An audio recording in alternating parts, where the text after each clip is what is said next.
अमेरिकी राष्ट्रपति Donald Trump ने भारत पर 50% टैरिफ लगाने की घोषणा की है। ट्रंप ने कहा कि भारत रूस से कच्चा तेल खरीद रहा है, जिससे यूक्रेन युद्ध के लिए रूस को फंड मिल रहा है।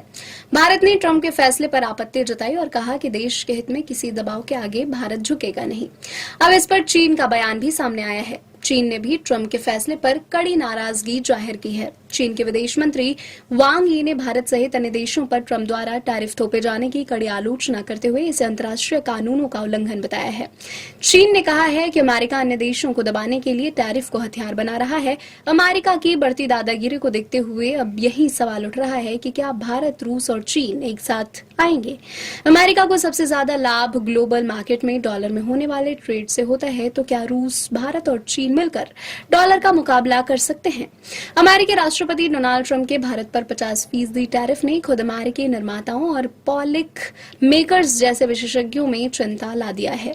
अमेरिकी एक्सपर्ट भी मान रहे हैं कि डोनाल्ड ट्रंप का यह फैसला आत्मघाती हो सकता है।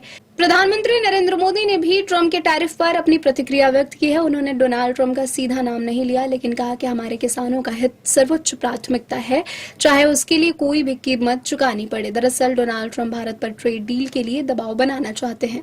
ब्रिक्स सम्मेलन के दौरान ट्रंप ने डॉलर का विकल्प बनाने को लेकर रूस, भारत और चीन को चेतावनी दी थी। ट्रंप ने कहा, अगर ब्रिक्स देश मिलकर डॉलर कमजोर करने की साजिश करते हैं तो इन देशों पर 100% टैरिफ लगा दिया जाएगा।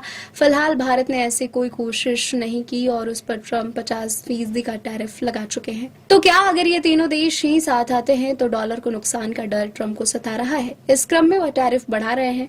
रूस के राष्ट्रपति व्लादिमीर पुतिन जल्द ही भारत का दौरा करेंगे। रूस दौरे पर भारत के राष्ट्रीय सुरक्षा सलाहकार अजीत डोभाल ने गुरुवार को यह जानकारी दी। हालांकि उन्होंने पुतिन की भारत यात्रा की तारीख नहीं बताई है, लेकिन इंटरफैक्स न्यूज एजेंसी का दावा है कि रूसी राष्ट्रपति का भारत दौरा इस महीने के आखिर में हो सकता है।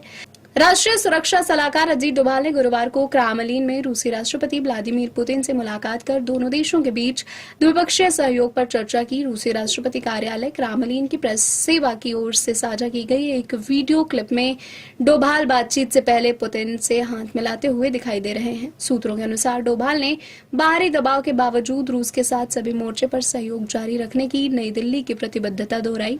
उन्होंने बताया कि डोभाल ने प्रधानमंत्री नरेंद्र मोदी की ओर से राष्ट्रपति पुतिन को इस वर्ष के अंत में भारत आने का निमंत्रण दिया, जिसे पुतिन ने कृतज्ञतापूर्वक स्वीकार कर लिया है। क्रेमलिन में हुई बैठक के दौरान डोभाल के साथ भारतीय राजदूत विनय कुमार भी थे। बैठक में रूसी सुरक्षा परिषद के सचिव सर्गेई शोइगु भी शामिल थे।